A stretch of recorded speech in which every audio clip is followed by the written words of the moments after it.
Hello, this is DrSayus and Mark Nitpicker.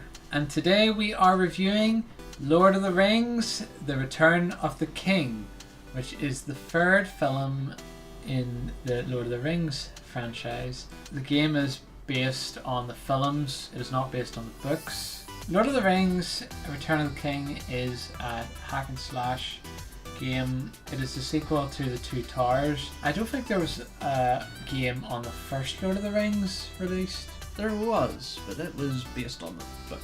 It cherry picks moments in the third film that certain characters partake in. So it starts off with Legolas, Aragorn and Gimli going into the cave to meet the spirits. The best thing about this game, in my opinion, is the co-op, because like one person could be Aragorn, one person could be Legolas, and you're just going through chopping down waves of enemies. You can do different combos. When you finish a level, you can unlock different combos and power-ups to improve your character, and you can level up your character. What did you think of the leveling up system in this game? I'm not a big fan of it, to be honest. You didn't like it? The point is if I level up, I don't usually do combos, so leveling up for me is kind of pointless. I suppose the only thing for you is if you level up, you can do things like have more powerful arrows and Yeah, sometimes that can help. I prefer health power-ups more than attack power-ups. It may sound stupid, but yeah, that's just me. The game really encourages you to go for the health power-ups rather than the combos, unless you want to keep grinding the same characters over and over again, which can get quite tedious. What we did was we picked the same characters whenever we could, because each character needs to be leveled up. So unless you want to keep grinding through the game over and over again, I recommend just being the same character. The problem with that is that you may want to be someone like Gandalf, but you've already leveled up Aragorn and Legolas, so why would you want to be someone who's level 1? Another thing about the game which I didn't like was there's a game breaking glitch. There's a level in the game, I'm sure some people know what I'm talking about, with the elephants. You have to kill 80 enemies, and then your characters run up onto a cliff, and then you have to shoot the elephants, and once you do that you have to run back down the hill. But the problem is, if you go down that hill too quickly, the cutscene is just fixed on the other elephant, who is slowly walking to where Mary and what was the girl's name? Ellen? And you can't do anything. It is just showing the elephant walking slowly for a good 10 minutes, and then once he reaches them, you lose the level. So once you do that, you just have to reboot the game basically. It sucks. So we actually got caught by that a few times, so we had like time going, no, don't go too quick, you're going too fast.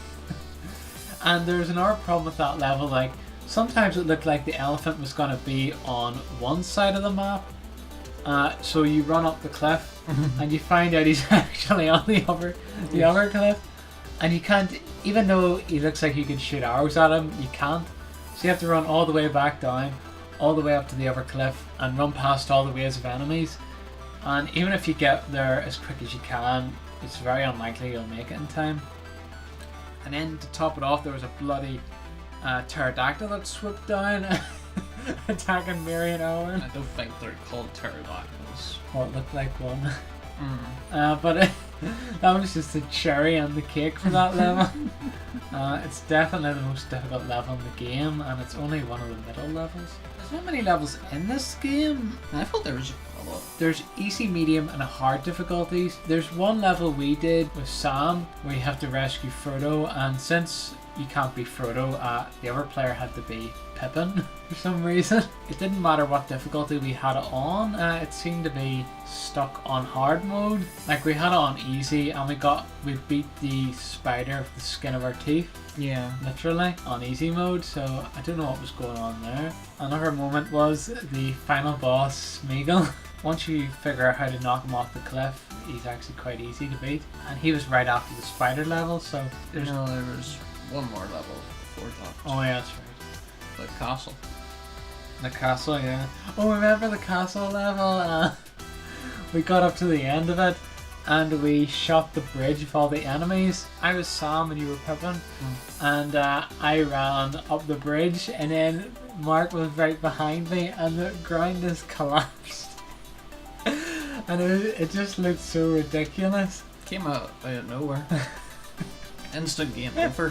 Had to redo the level. It's like, I don't know how they expected you to avoid that, because there was no warning or anything. Like, as soon as you stepped on the bridge, it was like, whoosh. Yeah. That was it.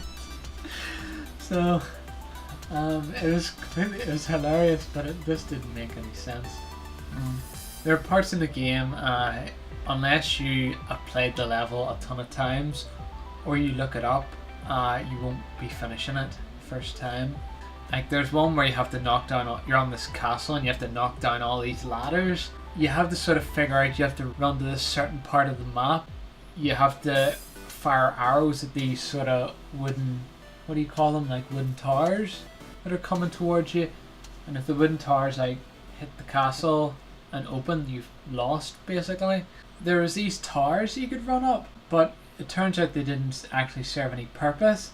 So somebody could get confused going, oh, I need to run up these towers and do something, but it turns out you've just wasted time, and there's a good chance you'll lose the level if you spend too much time doing that. So there was a lot of confusing elements to it. What do you think of the game's graphics? Well, I suppose they were okay for their time, but nowadays they're just Very muddy looking. yeah. You'll see like a cutscene from the film, and then it transitions into the game. It just doesn't gel well. Like, it probably should have been better if they had just used the in-game models for the cutscenes. At least it would have looked coherent. It's just a minor wee nitpick, it doesn't really bother me. I was looking online, some people had problems with the camera. Like, the camera gets stuck in a bad place. There was sort of one or two occasions where this happened, but it didn't really bother me too much. You will get in these older games, they do tend to have more problems in 3D games with the cameras. Like, look at Sonic Adventure. I enjoyed getting all the combos and leveling up my character. The problem was, there's only really one combo I liked, and the rest of the combos, if you tried to execute the combo, the enemy just get like a wee cheap punch on you, and it would just break the combo. So most of the time it was better just to do like a light hit or a heavy hit. What did you think of the moves in the game? Like, you could do like a light hit, a heavy hit, you could block. The blocking's good when you're in a fix, when you're very low in health. The heavy attacks are good when you're fighting enemies with the shields, because they're the only ways to kill them. The blocking looks funny because you're tapping B and your character's like having a spasm attack just. But it's good if you're low on health and your teammate has more health than you. Like, just keep tapping the block button and get your teammate to fight off all the bad guys. You could power up things like arrows and the heavy attack. It may get a bit repetitious fighting the same enemies over and over again, but I suppose it's the nature of the game, really, isn't it? There's interactive environments, so you could kick down ladders, you could pull levers. If you hit the lever of a drawbridge, and the bridge, if you time it right, the bridge will fall down in a lot of enemies, and you'll get points for that. So I really like the concept of that game. What are your overall thoughts of the game, Mark? To me it was just a simple button masher, nothing special. Yeah. Well, I probably enjoyed it a bit more. I like the point system of the game. Like, you would get like certain number of points based on how well you defeated the enemy.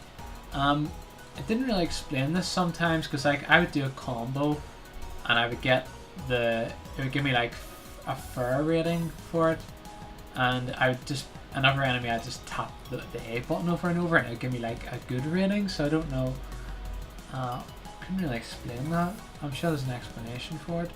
So overall, Mark, what would you give Lord of the Rings: The Return of the King? To me it's just a simple game, so I'll give it a simple half rating. I'll give it 3 out of 5. I would also give it a 3 out of 5, though my reasons are a bit different. Do you want to just quickly give your reasons again? Yeah, to me it was just nothing special, just a simple button masher movie adaptation game. Like any movie adaptation, they're just there. Just The main problem with me is I would have given it a 4 to 5 if it didn't have so many bugs. The elephant level, the bit where Mark fell through the floor, you know, there's just bits like that. I can't let that slide. Like, if they had patched that stuff up, I would have given it a 4 to 5. Not a 5 out of 5 because it can get a bit repetitious at times. The models are a bit, they go for more realism, than I would have preferred more of a cartoony look in those older consoles, but it's a fun game. If you like Lord of the Rings, give it a try. Hello guys, hope you're having a fantastic day. If you enjoyed the video, make sure to leave a like and to subscribe for more videos. Bye!